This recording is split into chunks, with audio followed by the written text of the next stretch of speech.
ವೀಕ್ಷಕರೇ, ಉತ್ತರ ಪ್ರದೇಶದ ದುಬೇಪುರ ಎಂಬ ಒಂದು ಸಣ್ಣ ಹಳ್ಳಿಯಲ್ಲಿ ರಮೇಶ್ ವರ್ಮಾ ಎಂಬಾತ ವಾಸ ಮಾಡ್ತಿದ್ದ. ಇವನು ಪ್ರತಿದಿನ ಬೆಳಗ್ಗೆ 6:30ಕ್ಕೆ ತಮ್ಮ ಕೋಳಿ ಫಾರ್ಮ್ಗೆ ಹೋಗ್ತಿದ್ದ. ಅದೇ ರೀತಿ 2024ರ ಜನವರಿ 17ನೇ ತಾರೀಕು ಕೂಡ ಹೋಗಿದ್ದ. ಆಗ ಅವನಿಗೆ ಅಲ್ಲೊಂದು ದೊಡ್ಡ ಶಾಕ್ ಕಾದಿತ್ತು. ಯಾಕೆಂದ್ರೆ ತಮ್ಮ ಆ ಒಂದು ಕೋಳಿ ಫಾರ್ಮ್ ನಲ್ಲಿ ಒಂದು ಮೃತದೇಹ ಬಿದ್ದಿತ್ತು. ಅಲ್ಲಿದ್ದಂತ ಆ ಶವದ ಸ್ಥಿತಿ ಗುರುತಿಸಲಾರದಷ್ಟು ಕೆಟ್ಟದಾಗಿತ್ತು. ಯಾಕೆಂದ್ರೆ ಆ ಶವ ಗುರುತೆ ಸಿಗದಷ್ಟು ಸುಟ್ಟು ಹೋಗಿತ್ತು. ಆದ್ರೆ ರಮೇಶ್ ವರ್ಮಾ ಆ ಮೃತದೇಹವನ್ನ ಕೂಲಂಕಷವಾಗಿ ನೋಡಿದಾಗ ಹಾಗೂ ಅದರ ಸುತ್ತ ಬಿದ್ದಿರುವಂತಹ ವಸ್ತುಗಳನ್ನ ಸೂಕ್ಷ್ಮವಾಗಿ ಗಮನಿಸಿದಾಗ ಆ ಮೃತದೇಹ ತನ್ನ ಮಗ ವಿಕ್ರಾಂತ್ ವರ್ಮನದು ಅಂತ ಗೊತ್ತಾಗುತ್ತೆ. ಆತನ ಫೋನ್ ಅಲ್ಲೇ ಬಿದ್ದಿತ್ತು, ಬೈಕ್ ಕೂಡ ಅಲ್ಲೇ ನಿಂತಿತ್ತು. ವಿಕ್ರಾಂತ್ ವರ್ಮನ ಮೃತದೇಹವನ್ನ ನೋಡದಂತ ತಂದೆ ಆಘಾತಕ್ಕೆ ಒಳಗಾಗಿದ್ರು. ಅಷ್ಟಕ್ಕೂ ಈ ವಿಕ್ರಾಂತ್ ವರ್ಮಾ ಯಾರು? ಇದು ಕೊಲೆನ ಅಥವಾ ಆತ್ಮಹತ್ಯೆನ? ವೀಕ್ಷಕರೇ, ಈ ಒಂದು ಸ್ಟೋರಿಯಲ್ಲಿ ಒಂದು ಅತಿ ದೊಡ್ಡ ಟ್ವಿಸ್ಟ್ ಇದೆ. ಅದೇನು ಅಂತ ಈ ಮುಂದೆ ತಿಳಿತಾ ಹೋಗೋಣ. ವೀಕ್ಷಕರೇ, ಉತ್ತರ ಪ್ರದೇಶದ ಸುಲ್ತಾನ್ಪುರ ಎಂಬ ಸ್ಥಳದ ಸಮೀಪ ಇರುವಂತಹ ದುಬೇಪುರ ಎಂಬ ಒಂದು ಸಣ್ಣ ಹಳ್ಳಿಯಿಂದ ಈ ಒಂದು ಕತೆ ಶುರುವಾಗುತ್ತೆ. ಅಲ್ಲಿ ವಿಕ್ರಾಂತ್ ವರ್ಮಾ ತನ್ನ ಹೆಂಡತಿ ಮತ್ತು ಇಬ್ಬರು ಟ್ವಿನ್ಸ್ ಮಕ್ಕಳೊಂದಿಗೆ ವಾಸ ಮಾಡ್ತಿದ್ದ. ಹೆಂಡತಿ, ಮಕ್ಕಳು ಮತ್ತು ತಾನು ಕೂಡ ಆರಾಮಾಗಿ ಬದುಕಬೇಕಾದಷ್ಟು ಆದಾಯ ಅವರ ಜಮೀನಿಂದ ಸಿಕ್ತಿತ್ತು. ಆದ್ರೆ ಹೆಚ್ಚು ದುಡ್ಡನ್ನ ಮಾಡುವಂತ ಉದ್ದೇಶದಿಂದ ಈ ವಿಕ್ರಾಂತ್ ವರ್ಮಾ ತನ್ನ ತಂದೆಯಿಂದ ತನಗೆ ಬಂದಿದ್ದಂತ ಜಮೀನಿನಲ್ಲಿ ಪೌಲ್ಟ್ರಿ ಫಾರ್ಮ್ ಅನ್ನ ಶುರು ಮಾಡಿದ್ದ. ಈ ವಿಕ್ರಾಂತ್ ವರ್ಮಾ ಆರ್ಥಿಕವಾಗಿ ಅಷ್ಟೇನು ಗಟ್ಟಿಯಾಗಿರ್ಲಿಲ್ಲ. ಹೀಗಾಗಿ ಆತ ಬ್ಯಾಂಕ್ನಿಂದ 9 ಲಕ್ಷ ರೂಪಾಯಿಗಳ ಸಾಲ ಮಾಡಿ ಕೋಳಿ ಫಾರ್ಮ್ ಅನ್ನ ಶುರು ಮಾಡಿದ್ದ. ಅಲ್ಲಿ ಸಾಕಷ್ಟು ಕೋಳಿಗಳನ್ನ ಸಾಕಿದಂತ ವಿಕ್ರಾಂತ್ ಮೊದಲು ಅದರಿಂದ ಉತ್ತಮ ಆದಾಯವನ್ನ ಪಡಿತಿದ್ದ. ಆದ್ರೆ ಒಂದಿನ ಅವನ ಕೋಳಿ ಫಾರ್ಮ್ಗೆ ಯಾವುದೋ ವೈರಸ್ ತಗುಲುತ್ತೆ.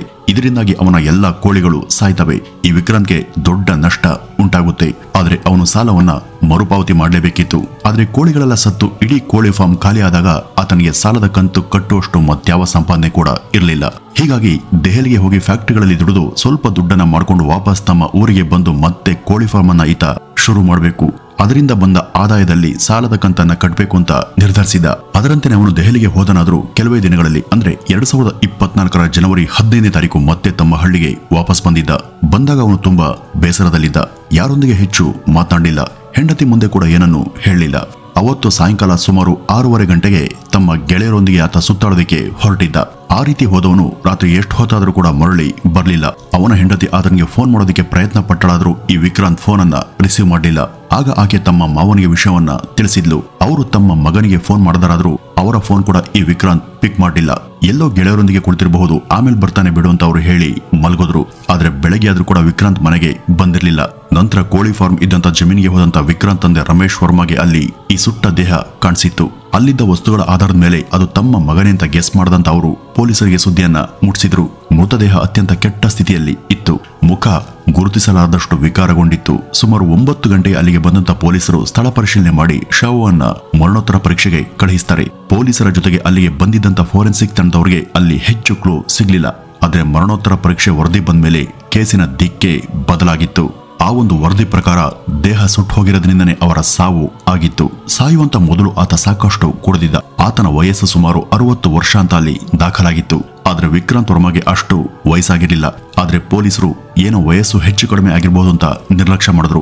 ವೀಕ್ಷಕರೇ, ಈ ಒಂದು ವಿಡಿಯೋವನ್ನು ಮುಂದುವರಿಸೋದಕ್ಕಿಂತ ಮುಂಚೆ ನೀವೇನಾದರೂ ಸ್ಟಾಕ್ ಮಾರ್ಕೆಟ್ ನಲ್ಲಿ ಇನ್ವೆಸ್ಟ್ ಅನ್ನು ಮಾಡಬೇಕು ಅಂತಿದ್ರೆ ನೀವು ಏಂಜಲ್ ಒನ್ ಬ್ರೋಕಿಂಗ್ ಸಂಸ್ಥೆಯಲ್ಲಿ ನಿಮ್ಮ ಖಾತೆಯನ್ನ ತೆರೆಯಬಹುದು. ನೀವು ಇಲ್ಲಿ ಕೆಲವೇ ನಿಮಿಷದ ಒಳಗಾಗಿ ನಿಮ್ಮ ಖಾತೆಯನ್ನ ಉಚಿತವಾಗಿ ತೆರೆದು 100 ರೂಪಾಯಿನ ವ್ಯವಹಾರವನ್ನ ಶುರು ಮಾಡಬಹುದು. ನೀವಿಲ್ಲಿ ಸ್ಟಾಕ್, ಬಾಂಡ್ಸ್, ಮ್ಯೂಚುವಲ್ ಫಂಡ್ಸ್, ಐಪಿಒಗಳು ಹೀಗೆ ಅನೇಕವುಗಳಲ್ಲಿ ಹಣವನ್ನ ಹೂಡಿಕೆ ಮಾಡಬಹುದು. ಇತ್ತೀಚಿನ ಕೆಲವು ಐಪಿಒಗಳು ಹೂಡಿಕೆದಾರರಿಗೆ ಉತ್ತಮ ಲಾಭಕರ ರಿಟರ್ನ್ಸ್ ಅನ್ನ ಕೊಡ್ತಿವೆ. ಏಂಜಲ್ ಒನ್ ಮೂಲಕ ನೀವು ನಿಮಗೆ ಬೇಕಾದಂತ ಐಪಿಒಗಳಲ್ಲಿ ನೀವು ಇನ್ವೆಸ್ಟ್ ಮಾಡಬಹುದು. ಹಾಗೂ Facebook, Tesla, apple, Amazon, Google ಮೊದಲಾದ ಯುಎಸ್ ಬೇಸ್ಡ್ ಐಪಿಒಗಳಲ್ಲೂ ಕೂಡ ನೀವು ಇಲ್ಲಿಂದನೇ ಇನ್ವೆಸ್ಟ್ ಅನ್ನು ಮಾಡೋದಕ್ಕೆ ಅವಕಾಶ ಇದೆ. ನೇರವಾಗಿ ಶೇರ್ ಮಾರ್ಕೆಟ್ ನಲ್ಲಿ ವ್ಯವಹಾರ ಮಾಡೋದಕ್ಕೆ ಆಗದೆ ಹೋದಲ್ಲಿ ನೀವು ಏಂಜಲ್ ಒನ್ ಮೂಲಕ ಡಿಮ್ಯಾಟ್ ಖಾತೆನ ತೆರೆದು ಇದರ ಮ್ಯೂಚುವಲ್ ಫಂಡ್ ನಲ್ಲೂ ಕೂಡ ಹೂಡಿಕೆಯನ್ನ ಮಾಡಬಹುದು. ಇವು ದೀರ್ಘಾವಧಿಯ ಹೂಡಿಕೆಗಳಿಂದ 10% 12% ರಷ್ಟು ರಿಟರ್ನ್ ಖಚಿತವಾಗಿ ಕೊಡ್ತವೆ. ಈ ಏಂಜಲ್ ಬ್ರೋಕಿಂಗ್ ಸಂಸ್ಥೆ ಕಳೆದ 20 ವರ್ಷಗಳಿಗೂ ಹೆಚ್ಚಿನ ಸಮಯದಿಂದ ಇರುವಂತಹ ಟ್ರಸ್ಟೆಡ್ ಸಂಸ್ಥೆ. ಇದರಲ್ಲಿ 2 ಕೋಟಿಗೂ ಹೆಚ್ಚಿನ ಹೂಡಿಕೆದಾರಿದ್ದಾರೆ. ಹೀಗಾಗಿ ಇನ್ಯಾಕ್ ತಡ, ಈ ಕೂಡಲೇ ಕೆಳಗಿರುವಂತಹ ಡಿಸ್ಕ್ರಿಪ್ಷನ್ ಬಾಕ್ಸ್ ಅಲ್ಲಿ ಲಿಂಕ್ ಅನ್ನ ಕ್ಲಿಕ್ ಮಾಡಿ ಉಚಿತವಾಗಿ ಡಿಮ್ಯಾಟ್ ಖಾತೆನ ತೆರೆದು ಶೇರ್ ಮಾರ್ಕೆಟ್ ನಲ್ಲಿ ವ್ಯವಹಾರವನ್ನ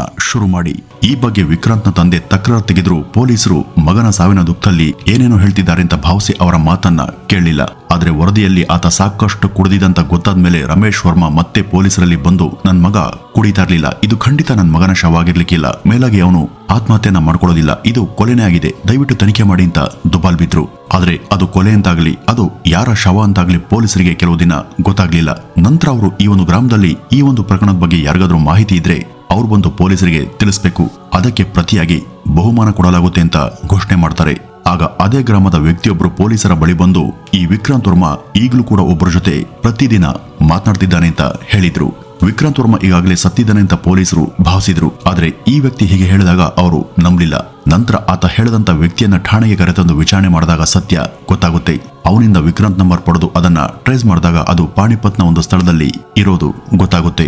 ಪೊಲೀಸರು ಈ ಒಂದು ಸ್ಥಳಕ್ಕೆ ಹೋದಾಗ ವಿಕ್ರಾಂತ್ ವರ್ಮಾ ಅಲ್ಲಿ ಜೀವಂತವಾಗಿ ತಿರುಗಾಡೋದನ್ನ ಕಂಡು ಅವರು ನಿಜಕ್ಕೂ ಅಚ್ಚರಿಗೊಂಡಿದ್ರು. ಅಲ್ಲಿ ಅವನು ತನ್ನ ಹೆಸರನ್ನ ವಿಕ್ಕಿ ಕುಮಾರ್ ಅಂತ ಬದಲಾಯಿಸಿಕೊಂಡು ಇನ್ನೊಬ್ಬ ಮಹಿಳೆಯೊಂದಿಗೆ ಆರಾಮಾಗೇನೆ ಇದ್ದ.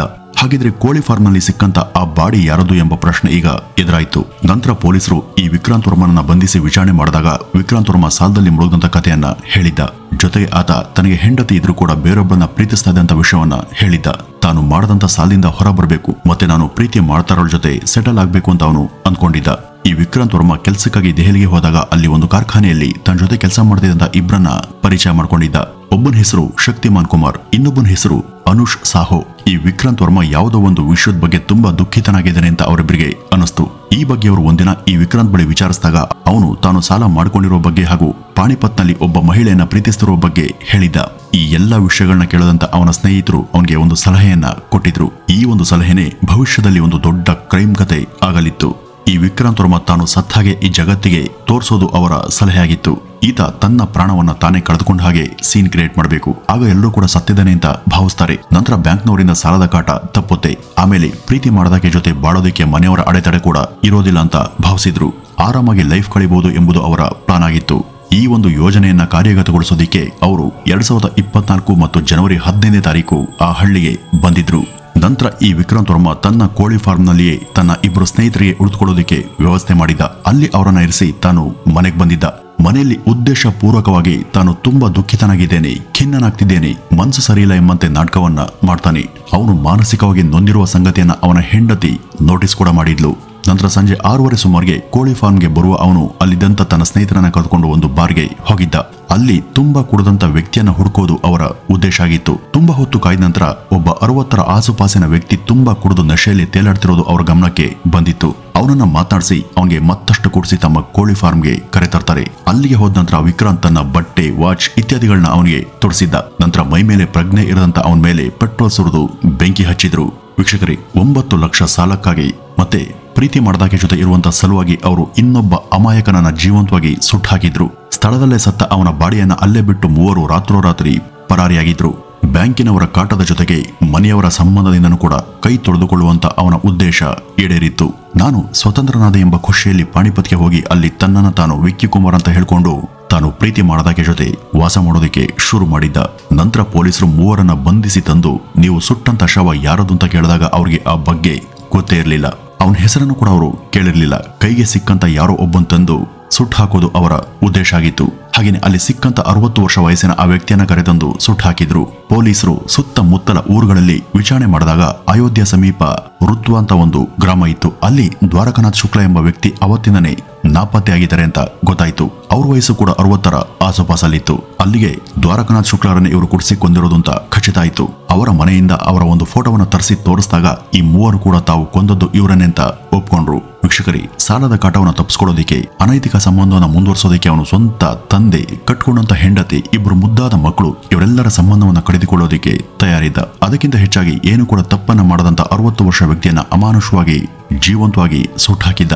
ವೀಕ್ಷಕರೇ, ಕ್ಷುಲ್ಲಕ ಕಾರಣಗಳಿಗೆ ಜನ ಎಷ್ಟೊಂದು ಕ್ರೂರಿಗಳಾಗ್ತಾರೆ ಅನ್ನೋದಕ್ಕೆ ಈ ಒಂದು ಪ್ರಕರಣ ಅನೇಕರನ್ನ ಮನಕಲಕುವ ಹಾಗೆ ಮಾಡಿದೆ.